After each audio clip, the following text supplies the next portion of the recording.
আসসালামু আলাইকুম। এতদিন যাবত আমাদের মুরগি বাচ্চা এখানে ব্রুডিং হয়েছে, আর এখান থেকে আমরা এখন সরিয়ে দিব ওদের।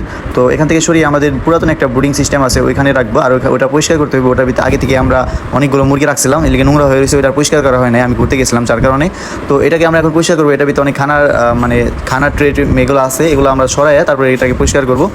তো যাই হোক, এখন আমাদের মুরগি যে কটাই আছে এই কটাকে আমাদের ভালোভাবে বড় করতে হবে, কারণ আমরা অনেকগুলো ডিম দিছিলাম, লস হয়েছে, ডিমগুলো অনেক নষ্ট হয়ে গেছে, যার কারণে আমাদের এই মুরগি বাচ্চাগুলোকে অনেক সুন্দরভাবে যত্ন নিতে হবে।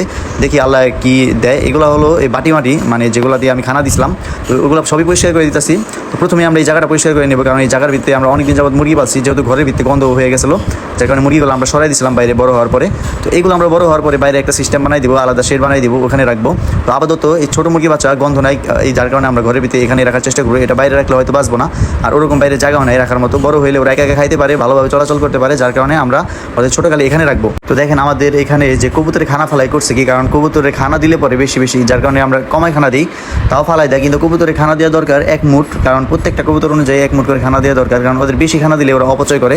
দেখেন আমি অবশেষে পরিষ্কার করে ফেললাম, এরা পরিষ্কার করার পর ঝকঝকা লাগতেছে, কিন্তু আমরা যে নিচের কার্পেটটা পরিষ্কার করছি ওটা ভিজে ভিজে রয়েছে, যার কারণে এটার ভিতরে এখনই বাচ্চা দেওয়া যাবে না। এখন বাচ্চা দিলে বাচ্চা ঠান্ডা লেগে যাবে, যার কারণে আমরা এখন বাচ্চা দিব না। এগুলো হলো তুষ, আর এই তুষগুলা দিয়ে দিব। এই তুষগুলা দেওয়ার পর এই জায়গাটা পরিপূর্ণভাবে সেট আপ হয়ে যাবে। উপরে লাইট দিয়ে দিব। তো উপরে লাইট দেওয়ার পর কি হবে, উপরে লাইট দিলে পরে জায়গাটা গরম থাকবে। আর এখন যেহেতু গরমের কাল, তাই অবশ্যই লাইটের সাইড দিয়ে ওই প্লেটের মতো একটা থাকে, ওইটা দিতে হইব না। ওইটা না দিলেও সঠিক টেম্পারেচার থাকবে। এটা শীতের কালে দিতে হয়, ওইটা শীতের কালে দিলে পরে বেশি ভালো থাকে, কারণ গরম হাওয়াটা বাইরে হতে পারে না, লাইটের যে গরম ভাবটা আছে। তো আমাদের এখানে লাইট সেট আপ করা আছে, আমি ছোটো করে একটা তার দিয়ে সেট আপ করছিলাম। এই লাইটটা আমরা এখানে আলাদাভাবে খোলায় নিচ্ছি। দেখেন এটার এভাবে সেট আপ করার মাধ্যমে এটা আলাদা করে খোলায় সরাই দেওয়া যাব।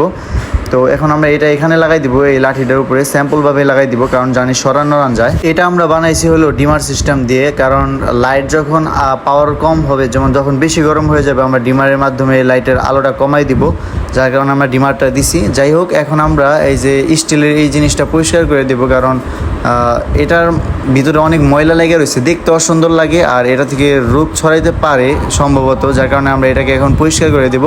তো এখন একটা তেনা ভিজে আনছি, দেখি তেনাটা দিয়ে পরিষ্কার হয় কিনা। তো ওই তেনার ভিতরে সাবান লাগিয়ে আনছি, যার কারণে ভালোভাবে পরিষ্কার হইতেছিল। তো পরিপূর্ণভাবে আমি পরিষ্কার করে নিতেছি, কারণ এটার ভিতরে যদি ময়লা থাকে হয়তো রোগ হতে পারে এটা থেকে, তাই এটাকে আমরা ভালোভাবে পরিষ্কার করে নেব। তো এর আগে আমি 2বার পরিষ্কার করছি, কিন্তু ভালোভাবে পরিষ্কার হয় নাই। তো এবার ভালোভাবে দেখি পরিষ্কার হইতেছে, কারণ আমি এটার ভিতরে হুইল পাউডার লাগাইছিলাম। এটাকে আমরা অবশেষে পরিপূর্ণ পরিষ্কার করে নিলাম। তো এখন হলো এটা দেখার পর এটা কিভাবে আমরা রাখছি। দেখেন আমরা এটাকে গোল করে রাখছি কিভাবে, এটা গোল একটা স্টিল দিয়ে, তারপরে আমরা কোনো ক্লিপ নাই যেহেতু, এটা আমরা সুতার মাধ্যমে বাইন্ধে দিছি। তো স্টিল দিয়ে ইট দিয়ে 2 সাইডে 2টা ঠেকনা দিয়ে রাখছি, আর তার মধ্যে সুতা দিয়ে গোল করে বেঁধে রাখছি। তার মধ্যে আলহামদুলিল্লাহ তাও ছুটে না। তো মোটামুটি স্যাম্পলভাবে আর কি এটাকে ভালোভাবে করা যায়। তো এখন আমরা এটার ভিতরে তুষ দিয়ে দিব, কারণ এটা শুকায় গেছে প্রায়।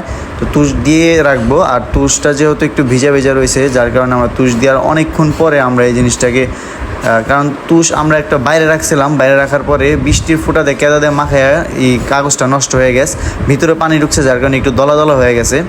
তো এটাকে আমরা দলাটা একটু হাত দিয়ে করে দিব, আর আপাতত এটাকে আমরা সরাই দিই, কারণ সরাই দিলে ওই শুকাই যাবো, লাইটের হিটের কারণে ওই শুকাই যাবো অল্পক্ষণের মধ্যেই। তারপরে আমরা আমাদের মুরগির বাচ্চাগুলো এখানে দিয়ে দিব ইনশাআল্লাহ। তো আমাদের ব্রুডিংয়ের জায়গাটা একদম শুকিয়ে গেছে। তো এখন এটার ভিতরে আমরা মুরগি বাচ্চা দিয়ে দিব। ঠান্ডা কেমন করতেছে, বিসমিল্লাহ এই করে দিয়ে দিই সবাই।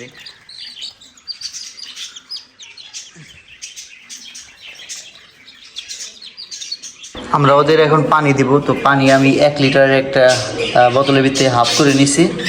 তো এটার ভিতরে দিব প্রথমেই ওদের যে ওই গুলি দিতে হইব, কারণ তার সাইডের ভিতরে ওদের পা ভিজে যাবে। তো আমাদের কাছে একটা ওষুধ আছে, এই ওষুধটা দিব ওদের খাইতে, ভিটামিন।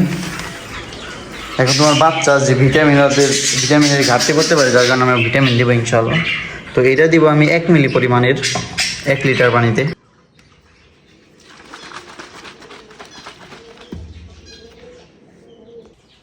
তো আমরা ওদের পানির পাত্র দিয়ে দিচ্ছি, এই যে গুলি দিয়ে, জানি ওরা ওদের শরীর না ভিজে। আর তারপরে ওদের আমরা খানা দিয়ে দিব, একটা পেপার বিছায় তার উপরে খানা দিয়ে দিব। তো এখানে আছে 5টা হলো দেশি মুরগির বাচ্চা আর 7টা হলো টাইগার মুরগির বাচ্চা। তার মধ্যে এই একটা হলো অসুস্থ। তো দেখি আল্লাহ ওদের বাঁচায় কিনা। তো ভিডিওটা দেখার জন্য ধন্যবাদ সবাইকে।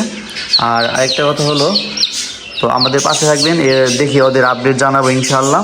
আর আমরা যে একটা বাগজিগার পাখির বাচ্চা টেম করতে চাইছিলাম, ওদের বাচ্চা ওই যে সাদা ভিতর দেখা যায়, ওটার ভিতর আছে। তো ওইটার টেম ভিডিও আমি অবশ্যই দেবো ইনশাআল্লাহ। তো আল্লাহ হাফেজ।